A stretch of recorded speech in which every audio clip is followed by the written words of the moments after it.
বিসমিল্লাহির রহমানির রাহিম। প্রিয় ছাত্রছাত্রী ভাই ও বোনেরা, আমি ফারজানার রূপা। ক্লাসটি শুরু করার আগে এই ক্লাসের নিয়মাবলী আমি আপনাদের বলে রাখি। এই ক্লাসটি বাইবেল.com এর অর্থায়নে নির্মিত হয়েছে। ক্লাসটি শেষে একটি এমসিকিউ পরীক্ষার অংশগ্রহণ করতে হবে। মোট 5টি প্রশ্ন থাকবে, প্রত্যেকটি প্রশ্নের মান 1। উপবৃত্তি গ্রহণের জন্য প্রযোজ্য। তাহলে আমরা এখন মূল আলোচনায় চলে যাব। আজকের বিষয় নৈতিক শিক্ষা, চতুর্থ অধ্যায়, দুর্নীতি এবং ন্যায়পরায়ণতার মধ্যে পার্থক্য। দুর্নীতি ও ন্যায়পরায়ণতা এই দুটি শব্দ মানব সমাজে বিপরীতধর্মী দুটি নৈতিক অবস্থানের প্রতিনিধিত্ব করে।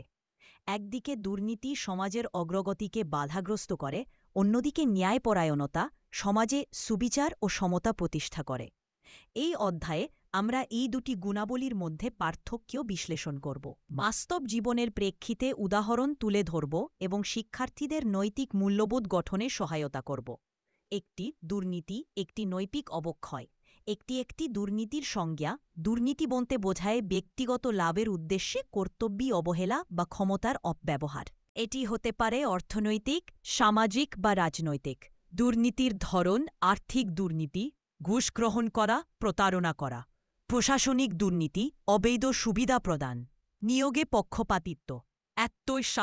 দুর্নীতির কারণ: স্বার্থপরতা, আইন প্রয়োগের দুর্বলতা, রাজনৈতিক প্রভাব, শিক্ষার অভাব।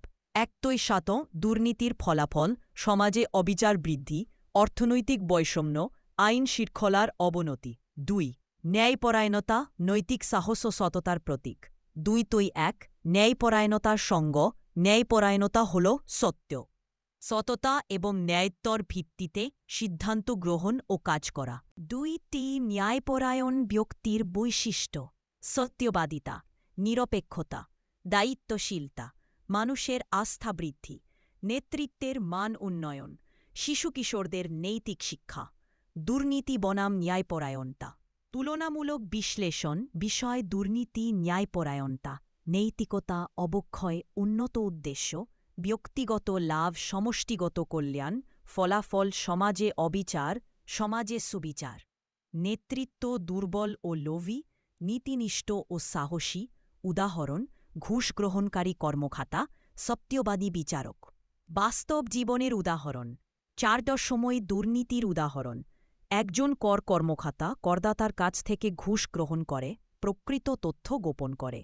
এতে সরকার রাজস্ব হারায় এবং অন্য করদাতারাও অনুৎসাহিত হয়। 4 উদাহরণ: একজন স্কুল শিক্ষক পরীক্ষায় ছাত্রদের প্রকৃত মেধার ভিত্তিতে নম্বর প্রদান করেন, যাতে মেধাবীদের প্রাপ্য সম্মান বজায় থাকে। ধর্মীয় ও নৈতিক দৃষ্টিভঙ্গি। 5.1 ইসলাম ধর্ম দুর্নীতি হারাম ঘোষণা করা হয়েছে। সূরা আল বাকারা। ন্যায়পরায়ণতা ইসলামে গুরুত্বপূর্ণ। সূরা আন-নিসা। 5.2 হিন্দু ধর্ম সত্য ও ধর্ম পালন করার ওপর গুরুত্ব, অসৎ কাজ থেকে বিরত থাকার নির্দেশনা। 5.3 বৌদ্ধ ও খ্রিস্ট ধর্ম মিথ্যা ও লোভ বর্জনের শিক্ষা, সৎ ও শান্তিপূর্ণ জীবনের আহ্বান। দুর্নীতি প্রতিরোধে করণীয়। 7.1 ব্যক্তি পর্যায়ে আত্মনিয়ন্ত্রণ ও নৈতিক শিক্ষা ভুলের প্রতিবাদ করা। 7.2 পরিবারে শিশুদের সততা শেখানো, দায়িত্বশীলতা বৃদ্ধি করা। 7.3 সমাজে সচেতনতা বৃদ্ধি, গণমাধ্যমের ভূমিকা। 7.4 রাষ্ট্র পর্যায়ে কঠোর আইন প্রয়োগ, স্বচ্ছতা ও জবাবদিহিতা।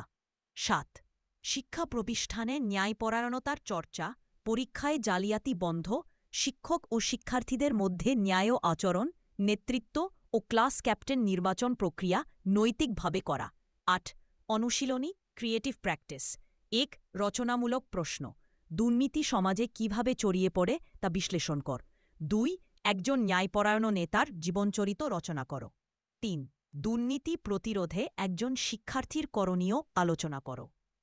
OT.2 সৃজনশীল প্রশ্ন: দুর্নীতি ও ন্যায়পরায়ণতার মধ্যে 3টি পার্থক্য লেখো। মামুন তাদের বাধা দিল এবং নিজে নিজে উত্তর লিখে পরীক্ষায় ভালো ফল কর। মামুন কী ধরনের আচরণ করে, তার বন্ধুরা কিভাবে ভুল পথে গেছে। 3টি তুমি হলে কি করতে। উপসংহার: দুর্নীতি একটি মারাত্মক সামাজিক ব্যাধি যা সমাজের মূল কাঠামোকে ধ্বংস করে, যার ওপর একটি সুন্দর ও সুশৃঙ্খল সমাজ গড়ে উঠতে পারে। একজন শিক্ষার্থী হিসেবে আমাদের উচিত দুর্নীতির বিরুদ্ধে অবস্থান নেওয়া এবং ন্যায়পরায়ণ জীবন গঠন করা। তাহলেই ভবিষ্যৎ বাংলাদেশ হবে একটি ন্যায়ভিত্তিক উন্নত দেশ।